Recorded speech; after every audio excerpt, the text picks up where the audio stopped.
ពាក្យសម្ដីឪពុកម្ដាយអត់សូវមានអានុភាពទេញោមមែនចឹងហ៎ពាក្យសម្ដីម៉ែឪឥឡូវអត់សូវមានអានុភាពទេ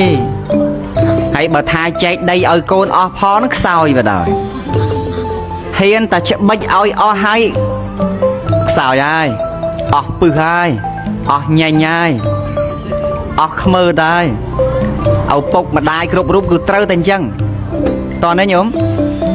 កាលដំបងដីមិនទាន់ចែកឲ្យអស់ទ្រព្យមិនទាន់ចែកកាត់ប្លង់កាត់ឈ្មោះអស់ជួនកាលចែកឲ្យកូនចៅនឹងដែរប៉ុន្តែប្លង់មិនទាន់បានកាត់ឈ្មោះឲ្យណា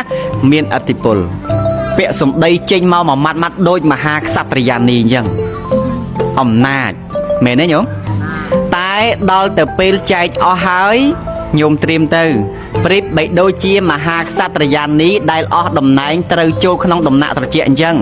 អត់មានឥទ្ធិពលអ្វីទាំងអស់ខ្លាចខ្លោបញញើតកូនសម្ដីសម្ដៅពេលខ្លះបារម្ភពីកូនក៏កូនគេធ្វើមិនដឹងដែរមែនញោមធ្វើម៉ែគេតើដឹងតើមែនណាគឺអញ្ចឹងហ្មងពេលខ្លះការបារម្ភរបស់យើងជាម៉ែជាឪឧទាហរណ៍កូនណាហែងកុំផឹកខ្លាំងពេកកូនអើយអត់កើតទេឥឡូវដូចមិនស្រួលទេកូនផឹកទៅដូចសុខភាពឯងមិនសូវល្អអូយគេដឹងហើយមកឯងទៅងាយណាបានជួបជុំមិត្តភ័ក្តិបើខ្ញុំមិនទៅទេ